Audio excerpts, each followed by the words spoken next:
రవి గారు, తెలంగాణ ముఖ్యమంత్రి రేవంత్ రెడ్డి గారు ఈరోజు ఎంప్లాయీస్ని ఉద్దేశించి నేను మీకు 1వ తారీఖే జీతాలు ఇస్తున్నాను, లోటు బడ్జెట్లో కూడా జాగ్రత్తగా నడుపుకుంటూ వస్తున్నాం, మీరు ఇలా ప్రవర్తిస్తే నేనేం చేయలేను అన్న విధానంలో మాట్లాడారు. ఏమంటారు సార్? ఖచ్చితంగా ఆయన అంటున్నారు గతంలో లేదని.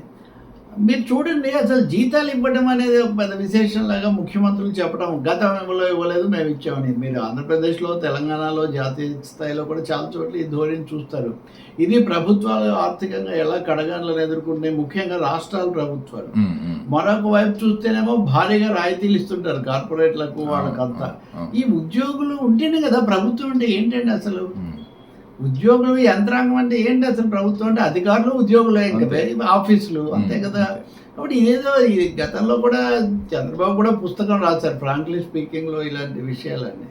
ఇప్పుడు కాబట్టి ఇక్కడ రేవంత్ రెడ్డి ఒక అసహనంలో ఉన్నారు. ఉద్యోగులను ఇలా అన్నారు. అంతకుముందు ఇంజనీరింగ్ విద్యార్థులు విద్య బాగాలేదు కాబట్టి వాళ్ళు క్రిమినల్ వేస్ట్ అన్నారు.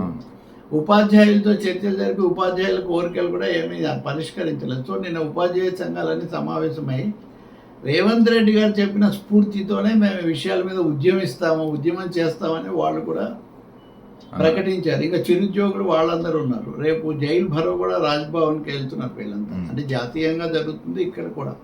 కాబట్టి ఒక ఆర్థిక సంక్షోభము, సమస్యలు, రాష్ట్రాలకు నిధులు రాకపోవడం, వీళ్ళ విధానాలు సరిగ్గా లేకపోవడం, వీటి వల్ల అలజడి పెరుగుతోంది ఖచ్చితంగా. ఆ విధంగా చూస్తే మటుకు రేవంత్ రెడ్డి ఒక విధంగా తీవ్రమైన అసంతృప్తిని ఎదుర్కొంటున్నారు.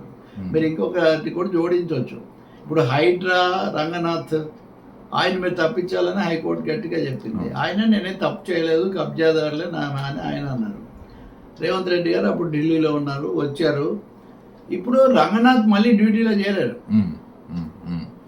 కాబట్టి ప్రతిపక్షం నుంచి అయినా, న్యాయస్థానాల నుంచి అయినా, తన పార్టీలో ప్రత్యర్థుల నుంచి అయినా ఏం వచ్చినా కానీ వాటికి ఏమీ ఇది చేయకూడదు, నేను అలా వెళ్తూనే ఉండాలి అనే ఒక ధోరణికి అయితే రేవంత్ రెడ్డి వచ్చినట్టు కనిపిస్తుంది.